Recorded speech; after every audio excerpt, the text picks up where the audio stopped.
जाना हमारा नाम विल्सन मेडिसिटी हॉस्पिटल हो गया है। बीमारियां हैं आज जो संचालित हो रही हैं अपने उसमें कि न्यूरो हो गया, गैस्ट्रो हो गया, आर्थो हो गया। विशेष तौर पे हम लोग जो है कार्डियक को ही फोकस कर रहे हैं अपने हॉस्पिटल में। इवन सारे इलाजों का एक भूमिका हम लोग बना के ट्रीटमेंट करते हैं। डॉक्टर्स कौन कौन से डिपार्टमेंट बनाए गए हैं अस्पताल में, मतलब जिससे बड़ी आसानी लोगों को हो जाती है?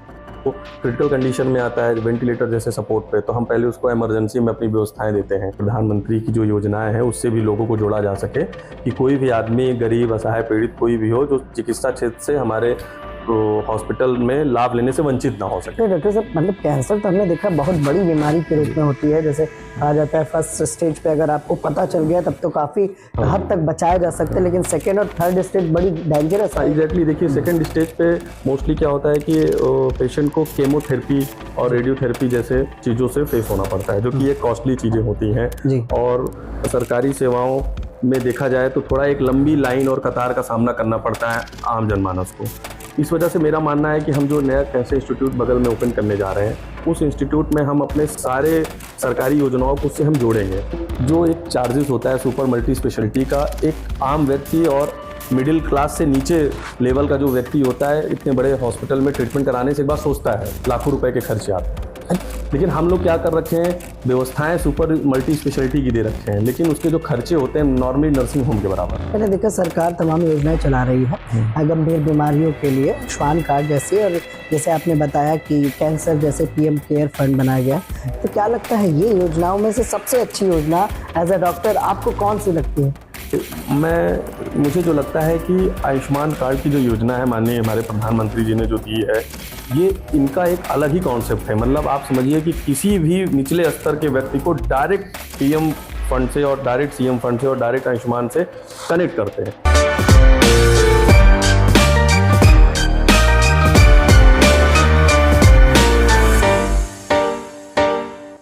नमस्कार, मैं विक्रम और आप देख रहे हैं जर्नलिस्ट यूपी लाइव न्यूज का एक खास पॉडकास्ट।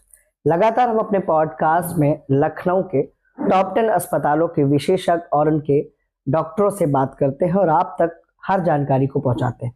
आज का ये पॉडकास्ट जानकारी से भरपूर इसलिए है कि लखनऊ के टॉप 10 अस्पतालों में से एक पर आने वाला Wilson Medicity multi speciality hospital, जो लखनऊ के शहीद पथ पर है और लोगों के बीच चर्चा का विषय इसलिए बना हुआ है क्योंकि कई गंभीर बीमारियों का उन्होंने बड़ी सरलता और सहजता के साथ उपचार किया। आज हमारे साथ बातचीत करने के लिए स्टूडियो में मौजूद हैं डॉक्टर अजय त्रिपाठी, जो डायरेक्टर वीवीआईपी सेल हैं और विल्सन मेडिसिटी अस्पताल की कमान को संभालकर लगातार रोगी और उनके उपचार पर काम करते हैं। उसके साथ साथ हमारे साथ मौजूद हैं डॉक्टर गौरव पांडे, जो मरीजों को सिर्फ दवाओं के साथ साथ अपनी बातों से ही ठीक कर देते हैं। आइए बातों का सिलसिला शुरू करते हैं और डॉक्टर अजय त्रिपाठी, जो डायरेक्टर हैं, उनसे बात करते हैं। लखनऊ में एक जाना हमारा नाम विल्सन मेडिसिटी हॉस्पिटल हो गया है। क्या कुछ खास सुविधाएं हैं जिसको लेकर अस्पताल में काम किया जा रहा है?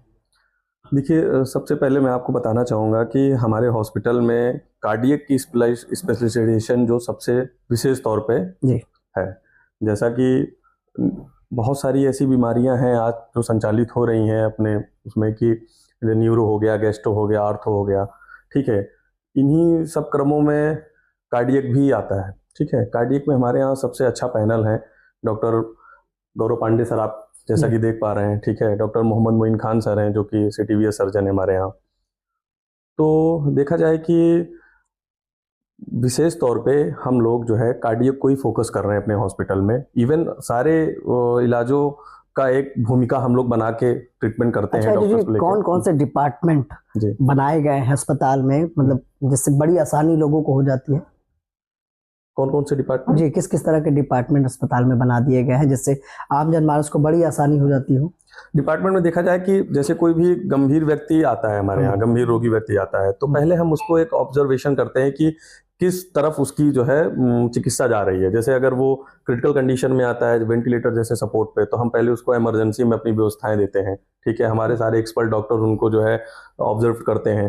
फिर उसके बाद जैसी जैसी उसकी कैटेगरी हम लोग देखते हैं कि वो कार्डियक की तरफ है या मल्टी ऑर्गन फेल्योर है, तो हमारे सारे डॉक्टर्स एक साथ उस पर वर्क करते हैं। और विद इन 2 आवर हम लोग क्या करते हैं, उसको हमारे कमांड में शिफ्ट कर देते हैं। जैसा हमारा हार्ट कमांड भी है, न्यूरो कमांड है, गैस्ट्रो कमांड है, इवन बर्न यूनिट है हमारे यहाँ।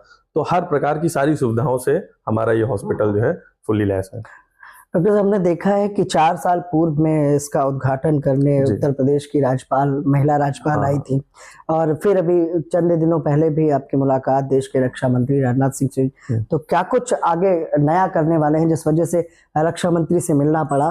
देखिए, मैं आपको बताना चाहूँगा, हमारा हॉस्पिटल अभी रिसेंटली 2 महीने पहले हमने मुख्यमंत्री राहत कोष से इसको जोड़ा है जी। ठीक है, मुख्यमंत्री राहत कोष की ऐसी योजनाएं हैं, माननीय मुख्यमंत्री जी ने जैसा कि चिकित्सा क्षेत्र में इतने बड़े लेवल पे सुधार किया है, जिसके लिए मैं उनको धन्यवाद बोलना चाहूँगा। हमारे हॉस्पिटल को उन्होंने जोड़ा है इससे। कोई भी असहाय पीड़ित गरीब आता है जिसकी सालाना आय 60,000 के नीचे है, जो बिलो पॉवर्टी लाइन के नीचे आते हैं, ऐसे मरीजों का हम लोग सीएम फंड से उनका ट्रीटमेंट फुल करते हैं। इसी संदर्भ में आने वाला हमारा एक नया प्रोजेक्ट फेज 2 कैंसर इंस्टीट्यूट के नाम से बगल विल्सन के उससे हम लोग स्टेबलाइज करने वाले हैं, जिसके लिए हम पीएम केयर फंड एक होता है, उसमें भी हम लोग अप्लाई किए हैं। जैसे माननीय राजनाथ जी से हमने आह्वान किया उसके लिए, ताकि माननीय प्रधानमंत्री की जो योजनाएं हैं उससे भी लोगों को जोड़ा जा सके, कि कोई भी आदमी गरीब, असहाय पीड़ित कोई भी हो, जो चिकित्सा क्षेत्र से हमारे हॉस्पिटल में लाभ लेने से वंचित ना हो सके। डॉक्टर साहब, मतलब कैंसर तो हमने देखा बहुत बड़ी बीमारी के रूप में होती है। जैसे कहा जाता है फर्स्ट स्टेज पे अगर आपको पता चल गया तब तो काफी हद तक बचाया जा सकता है, लेकिन सेकेंड और थर्ड स्टेज बड़ी डेंजरस है। तो क्या लगता है, बड़ा महंगा है जो आम आदमी नहीं करा सकता? हाँ, एग्जैक्टली। देखिए, सेकेंड स्टेज पे मोस्टली क्या होता है कि पेशेंट को केमोथेरेपी और रेडियोथेरेपी जैसे चीजों से फेस होना पड़ता है, जो कि एक कॉस्टली चीजें होती हैं। और राजधानी लखनऊ में सरकारी सेवाओं में देखा जाए तो थोड़ा एक लंबी लाइन और कतार का सामना करना पड़ता है आम जनमानस को। इस वजह से मेरा मानना है कि हम जो नया कैंसर इंस्टीट्यूट बगल में ओपन करने जा रहे हैं, उस इंस्टीट्यूट में हम अपने सारे सरकारी योजनाओं को उससे हम जोड़ेंगे, जिससे कोई भी पीड़ित है, कोई भी असहाय है, गरीब है, वो हमारे यहाँ इजीली अपना ट्रीटमेंट करा सके बिना किसी शुल्क के। लेकिन अजय जी, जब आपका अस्पताल बाहर से देखा जाता है बड़ा कॉर्पोरेट लगता है, बड़ा मतलब लगता है कि बड़ा कॉस्टली होगा, तो फिर आम आदमी कैसे एंटर करता है अंदर? सर, मैं आपको ये बताना चाहूंगा, मेरे हॉस्पिटल की सबसे बड़ी विशेषताएं जो मैंने अपने लेवल पे इसको डेवलप कर रखी हैं, कि हम लोग जो एक चार्जेस होता है सुपर मल्टी स्पेशलिटी का, एक आम व्यक्ति और मिडिल क्लास से नीचे लेवल का जो व्यक्ति होता है, इतने बड़े हॉस्पिटल में ट्रीटमेंट कराने से एक बार सोचता है लाखों रुपए के खर्चे आते हैं। लेकिन हम लोग क्या कर रखे हैं, व्यवस्थाएं सुपर मल्टी स्पेशलिटी की दे रखे हैं, लेकिन उसके जो खर्चे होते हैं नॉर्मली नर्सिंग होम के बराबर। इवन आप समझिए कि कोई भी मिडिल क्लास फैमिली और उससे भी नीचे स्तर का भी व्यक्ति मेरे यहाँ आता है और इजिली ट्रीटमेंट करा के जाता है। अच्छा अजय जी, को अगर अपने घर में किसी बड़े खास आदमी का इलाज कराना है, और मान लीजिए खुद के अस्पताल की हम बात नहीं करते हैं, अजय जी एक अस्पताल चुनते हैं अपने माँ का या अपने भाई का, किसी का इलाज कराने के लिए, उससे गंभीर बीमारी, तो अजय किस चीज का ख्याल रखते हैं उस अस्पताल में जाते हुए? डॉक्टर अजय किस चीज का ख्याल रखते हैं कि किस किस चीज की सुविधाएं होनी चाहिए? देखिए, मैं आपको बताऊंगा कि अगर मैं पर्टिकुलर अपने लिए सोचता हूं कि अगर मैं अपने, क्योंकि एज अ डॉक्टर है, एज एक अस्पताल के संचालक है, तो सबसे पहले मैं देखूंगा कि डॉक्टर जिसके अंडर में मेरा पेशेंट एडमिट हो रहा है उसकी स्पेशलिटीज क्या है, उसका एक्सपीरियंस क्या है, उसका जो है लाइन ऑफ ट्रीटमेंट क्या है। मैं फोकस उसी पे करूंगा, क्योंकि ये जो व्यवस्थाएं होती हैं, साफ सफाई और बेड और लग्जरी चीजें, ये तो एक एक्स्ट्रा वैल्यू होता है। ठीक है, मेन होता है कि जो डॉक्टर्स हमारे पेशेंट को देख रहा है उसका एक्सपीरियंस लेवल क्या है पेशेंट को ठीक करने का, तो मैं उस पर ही फोकस करूंगा ज्यादा। अच्छा अजय जी, इस चीज का आपने कितना ख्याल रखा अपने अस्पताल में? मैंने देखा और सुना है कि मरीज आते हैं तो उनके लिए केयर करने वाली कई आया लगी हुई हैं। क्या क्या सुविधाएं अस्पताल में है, सुरक्षा की दृष्टि से देखा जाए, देखभाल की दृष्टि से देखा जाए? देखिए, हमारे यहाँ अगर कोई भी पेशेंट कैटेगरीज वाइज आते हैं, जैसे क्रिटिकल कंडीशन में आ गए, एक नॉर्मल कंडीशन में आ गए, सर्जरी लेवल पे आ गए, तो सबसे पहले हमने फ्लोर पे अपने MODs को तैयार, मैनेजर ऑन ड्यूटी जिसको बोलते हैं, वो उन पेशेंट के अटेंडेंस को फेस करते हैं। फिर उनको हम एक इमरजेंसी में ले जाके अपने सारे डॉक्टर्स की टीम को एक यूनिट में लेके उसको हम लोग देखते हैं। उसके बाद फिर जैसे जैसी उसकी बीमारी हमें समझ में आती है, डॉक्टर्स को समझ में आती है, उस लेवल पे हम अपना अलग अलग एक कमांड बना रखे हैं। ठीक है, अलग अलग बीमारियों के अलग अलग लेवल पे, जैसे हार्ट कमांड हो गया हमारा, जो सबसे इस समय लेवल पे नंबर 1 लेवल पे चल रहा है हमारा। ठीक है, तो ये सारी सुविधाएं हम जो है पेशेंट को प्रोवाइड करते हैं। अच्छा, आए दिन हम देखते हैं कि बड़े बड़े अस्पताल हैं जिनके बड़े बड़े नाम होते हैं, लेकिन जैसे नाम बड़े दर्शन छोटे तमाम बार हम देखते हैं कई वीडियो वायरल हो गई, कई की बॉडी नहीं दी जाती हैं।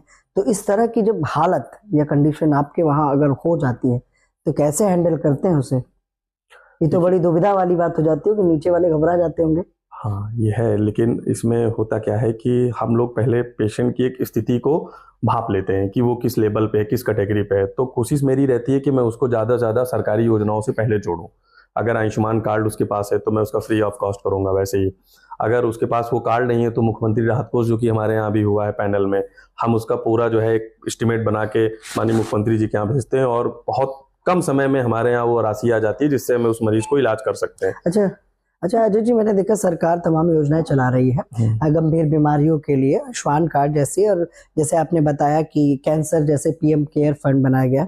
तो क्या लगता है ये योजनाओं में से सबसे अच्छी योजना एज अ डॉक्टर आपको कौन सी लगती है, जिसके लिए कहीं ना कहीं मन होता है कि हाँ यार ये योजना अच्छा है, आम जन को भी आप जागरूक करते हो? देखिए, मुझे जो लगता है कि आयुष्मान कार्ड की जो योजना है माननीय हमारे प्रधानमंत्री जी ने जो दी है, ये इनका एक अलग ही कॉन्सेप्ट है। मतलब आप समझिए कि किसी भी निचले स्तर के व्यक्ति को डायरेक्ट पीएम फंड से और डायरेक्ट सीएम फंड से और डायरेक्ट आयुष्मान से कनेक्ट करते हैं। इसके पहले क्या होता था कि एक आम आदमी सरकारी सेवाओं का लाभ लेने के लिए बहुत सारे फेजेस से गुजरता था, जिससे वो उस लाभ को वंचित हो जाता था लेने में, क्योंकि बहुत सारी समस्याएं आती थी, बहुत सारे अधिकारीगण उसका शोषण करते थे। आज क्या है कि डायरेक्टली कोई भी पेशेंट है, कोई भी असहाय पीड़ित आदमी है, तो सरकार की योजनाओं को डायरेक्ट लाभ पड़ सकता है। जो कि आयुष्मान की जो योजना है, ये मुझे बहुत बेहतर लगती है कि एक व्यक्ति अगर अपना आयुष्मान कार्ड लेके किसी भी हॉस्पिटल में जाता है, प्राइवेट नर्सिंग होम में या किसी सुपर मल्टी स्पेशलिटी में जहां उसका पैनल है, तो बिना किसी भय, बिना किसी डर, बिना किसी खर्चे के वो अपना फ्री इलाज करा सकता है। अच्छा अजय जी, ये भी सवाल आता है कि भविष्य में तमाम योजनाएं आपने बनाई, क्योंकि हम और आप है और व्यक्ति है जो कभी ना कभी कहा जाता है कि सोच या कोई इच्छा कभी खत्म नहीं होती, कम नहीं होती। तो इसी तरह से अस्पताल के लिए भविष्य की क्या योजनाएं हैं जिनमें सुधार होगा, अस्पताल में और चीजें अच्छी करने वाले हैं? देखिए, मेरी सबसे बड़ी योजनाएं आने वाले समय में ये रहती है कि मैं देखता हूँ कि कैंसर जो एक बीमारी है, जो एक बड़े लेवल पे पैमाने पे मानी जाती है, जो किसी छोटे स्तर व्यक्ति को अगर ग्रसित हो जाता है तो वो बड़ा वंचित हो जाता है इलाज लेने में, क्योंकि थोड़ा सा कॉस्टली भी पड़ता है कैंसर जैसी बीमारी से जो व्यक्ति पीड़ित है। तो मेरा मानना ये है कि कैंसर जैसी बीमारी का इलाज एक मिनिमम लेवल पे होना चाहिए, मिनिमम खर्चे पे होना चाहिए, और एक हाईटेक टेक्नोलॉजी के through with in the 2 and 3 days में हम इसको जो है पेशेंट को ठीक करके भेजने की आगे की हमारी योजनाएं हैं। आखिरी सवाल आपसे लेते हैं, फिर डॉक्टर साहब से बात करते हैं कि मैंने सुना है कि मेडिकल की कैंप भी आपके अस्पताल में लगाया जाता है, जिसमें मेडिकल की जो जांचें होती हैं या परीक्षण जो होता है वो मुफ्त करते हैं। किस दिन करते हैं? और लखनऊ की जनता से, हमारी जनता से क्या कुछ कहना चाहेंगे अपने इस अस्पताल और इस कैंप के बारे में जो आप हर हफ्ते लगाते हैं? मैं लखनऊ की जनता से ये कहना चाहता हूँ कि आप लोग बिना किसी संकोच के मेरे हॉस्पिटल में आइए। ये दिखता बड़ा है, लेकिन ये दिखता बड़ा है, लेकिन हमारे जो खर्चे हैं, हमारी जो योजनाएं हैं, सरकारी योजनाओं से मिलती जुलती हैं, और हम हर एक व्यक्ति का इलाज करने के लिए सक्षम है, चाहे उसके पास पैसा हो या ना हो। और मैं अपने Wilson hospital Medicity super speciality hospital के माध्यम से आप सबको बताना चाहता हूँ कि हर एक क्षेत्र में हम सैटरडे और संडे को अपना एक कैंप लगाते हैं। उस कैंप में आपकी पूरी ओवरऑल मैं जांचें कराता हूँ। उस जांच में कोई भी अगर बीमारी निकल के आती है तो मैं उसको अपने हॉस्पिटल में रिफर करते हैं। इवन 2 या 3 दिन की दवाएं भी मैं फ्री कराता हूँ, और उसको सीएम केयर फंड से मैं जोड़ने की पूरी कोशिश करता हूँ, जिससे किसी भी व्यक्ति को हमारे सुपर मल्टी स्पेशलिटी इलाज कराने का मौका मिले और वो स्वस्थ होकर जाए। अजय जी, पहला डॉक्टर देख रहा हूँ मैं जो प्राइवेट अस्पताल चलाने के बाद ये कहता है मैं सरकारी योजना से आम पब्लिक को जोड़ देता हूँ। आम पब्लिक को जोड़ने का मेरा प्रयास है। ठीक है सर, बहुत बहुत धन्यवाद। तो ये थे हमारे साथ डायरेक्टर डॉक्टर अजय त्रिपाठी, जिन्होंने साफ तौर पर बताया कि मल्टी स्पेशलिटी यानी यूं कहे कि कॉर्पोरेट जैसे दिखने वाला विल्सन हॉस्पिटल आम जनमानस के लिए कॉर्पोरेट के बजट में नहीं, उसके बजट और उसकी जेब का ख्याल रखकर इस अस्पताल को संचालित किया जा रहा है। साथ ही साथ नई तकनीक, नई सुविधाएं और नई बीमारियों से लड़ने के लिए उसे कारगर बनाया जा रहा है। आइए बात करते हैं अब डॉक्टर गौरव पांडे से, क्योंकि आज के दौर में जब हम अस्पताल जाते हैं तो इस बात का बेहद ख्याल रखते हैं कि डॉक्टर कौन है और कौन हमारे मरीज को देखने वाला है, जैसे अजय जी ने बताया। गौरव जी, क्या कुछ कहना चाहेंगे? पिछले कई वर्षों से मैं देख रहा हूँ कि विल्सन हॉस्पिटल में आप कार्यरत हैं, काम कर रहे हैं। क्या उतार चढ़ाव है और कैसे कैसे मरीजों को देखने को मिला है? कभी ऐसा भी हुआ होगा कि तमाम बार दिक्कतें आ गई? जी, सबसे पहले तो सभी को नमस्कार। मैं डॉक्टर गौरव पांडे, MD/DM कार्डियोलॉजिस्ट, और विल्सन मेडिसिटी में पिछले 2 साल से कार्यरत हूँ। और न्यूज़ तक के सभी जो भी श्रोतागण हैं सबको नव वर्ष और एवं मकर संक्रांति की शुभकामनाएं। और जो आपका जो ये सवाल है ये बहुत ही अच्छा सवाल है, क्योंकि एज ए डॉक्टर जो है हम लोग जो है मरीजों को, गरीब मरीज हों चाहे अमीर मरीज हों चाहे घर के मरीज हों, हमारे लिए सारे मरीज इंपॉर्टेंट हैं। चाहे वो योगी जी को जानते हों, किसी को भी जानते हो, हमारे लिए सारे मरीज हमारे घर के होते हैं और उन सबको जो है अच्छे से अच्छा इलाज दिया जाए, वही हम लोगों का यहाँ पे प्रयास रहता है वेल्सन मेडिसिटी में। और कई बार जो है कार्डियक के जो पेशेंट्स आते हैं उनके पास पैसे नहीं भी होते हैं हम लोगों का, लेकिन यही कोशिश रहती है कि उनको कम से कम दाम में अच्छे से अच्छी सुविधाएं दी जाएं।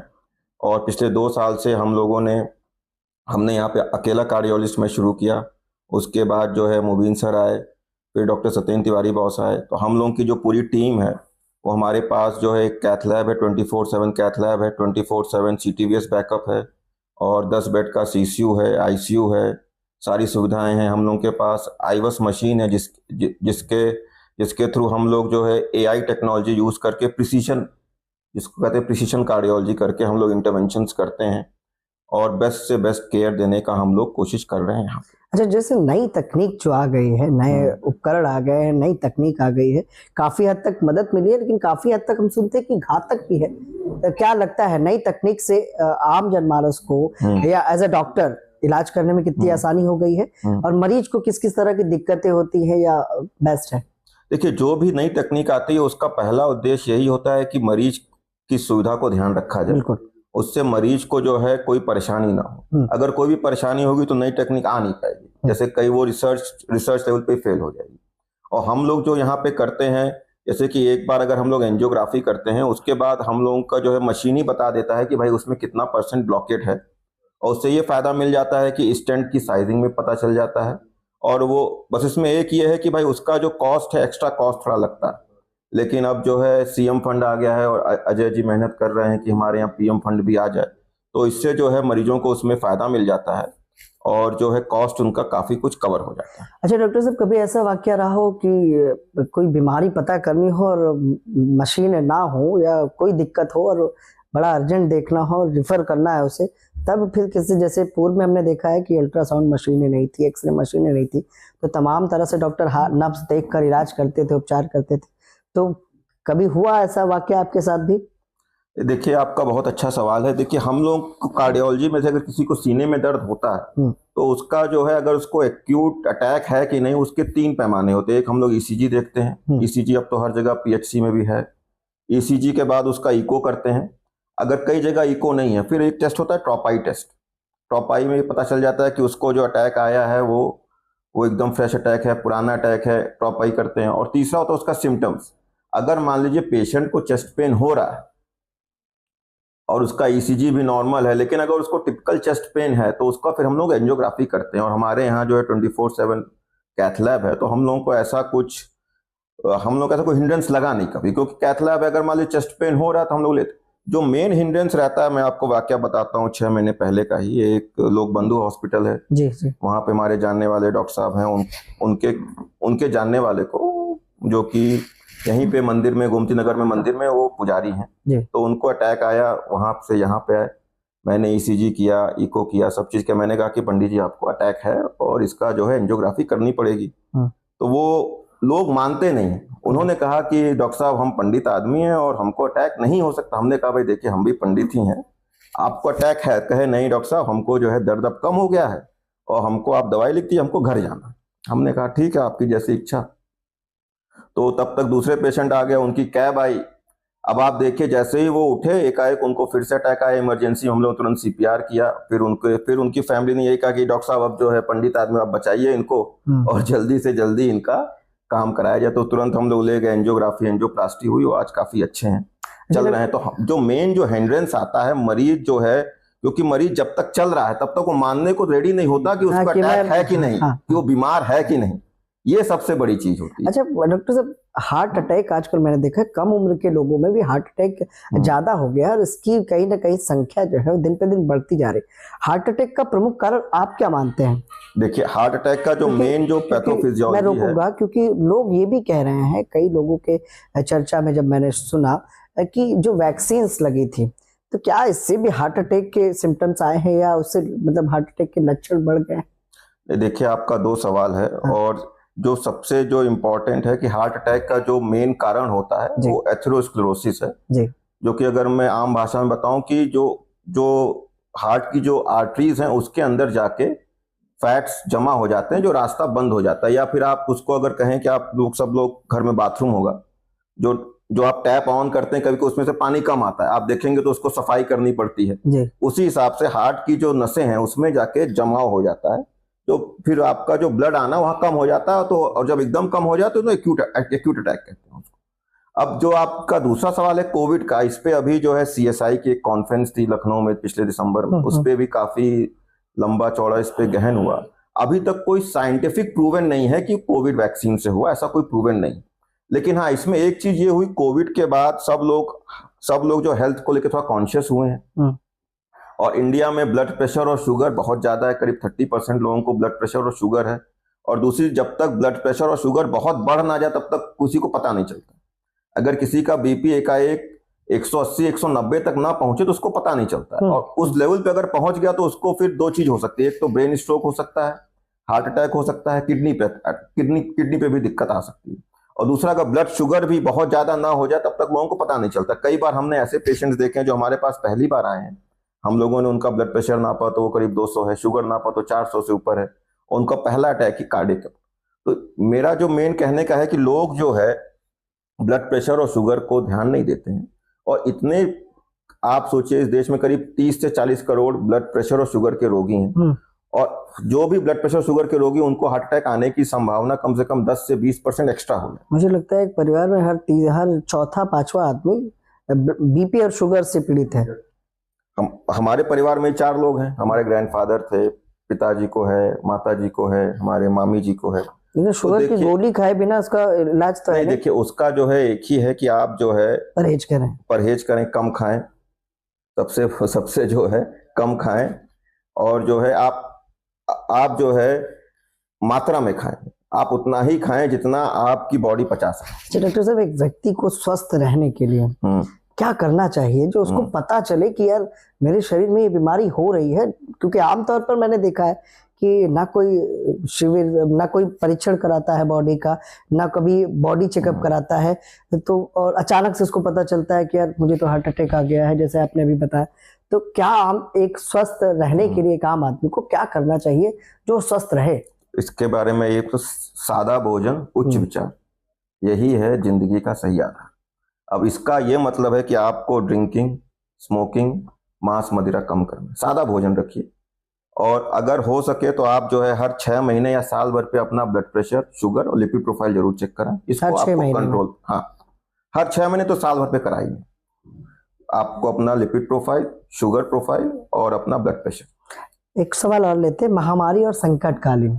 पूर्व में हमने देखा कि कोरोना जैसी महामारी आई और जिससे हर आदमी पीड़ित हुआ, हर आदमी, और सबकी उम्मीद थी उस समय अस्पताल, सब भाग रहे थे अस्पताल, कोई गैस सिलेंडर के लिए तो कोई अपने माँ को लेकर, कोई, जबकि कोई किसी को छू नहीं रहा था, फिर भी लोग अस्पताल जा रहे थे। तो लगता है कि वेल्सन मेडिसिटी अस्पताल इस तरह के संकटकालीन के लिए काफी हद तक तैयार हो पाया है या है एज अ डॉक्टर, क्योंकि आप मिल रहे हैं लोगों से। ये देखिए, पिछले 2 सालों में और हम लोगों ने यहाँ पे काफी बेड्स इंक्रीज किए हैं। जब हम यहाँ पे शुरू किए तो करीब 25 बेड ही हम लोगों के फंक्शनल थे। अब करीब 100 से ज्यादा बेड हम लोगों के फंक्शनल हैं। आईसीयू है, सीसीयू है, न्यूरो आईसीयू है, सारे बैकअप्स हैं। और प्रदेश ने भी काफी आगे बढ़ा है, काफी हॉस्पिटल्स और भी बढ़े हैं। तो now we are well prepared. पहले से हम लोग काफी अच्छे, हम लोगों की तैयारी है और जैसा भी होगा उसको हम लोग अपने जो बेस्ट केयर देने की कोशिश करें। चलिए डॉक्टर साहब, बहुत अच्छा लगा आज हम आपसे बात करके। आप दोनों लोगों से बहुत बहुत धन्यवाद। ये थे हमारे साथ वेल्सन मेडिसिटी हॉस्पिटल के डॉक्टर गौरव, डॉक्टर अजय त्रिपाठी जो डायरेक्टर वीवीआईपी सेल है और लगातार आम जनमानस के लिए कहीं ना कहीं अलग अलग तकनीक और अलग अलग बीमारियों से लड़ने के लिए कई योजनाएं लेकर आ रहे हैं। वेल्सन मेडिसिटी अस्पताल जितना बड़ा और व्यापक दिखता है, उतना ही बेहतर इलाज के साथ वो मरीजों का ख्याल रख रहे हैं और गंभीर बीमारियों से उन्हें निजात दिलाने का भी काम कर रहे हैं।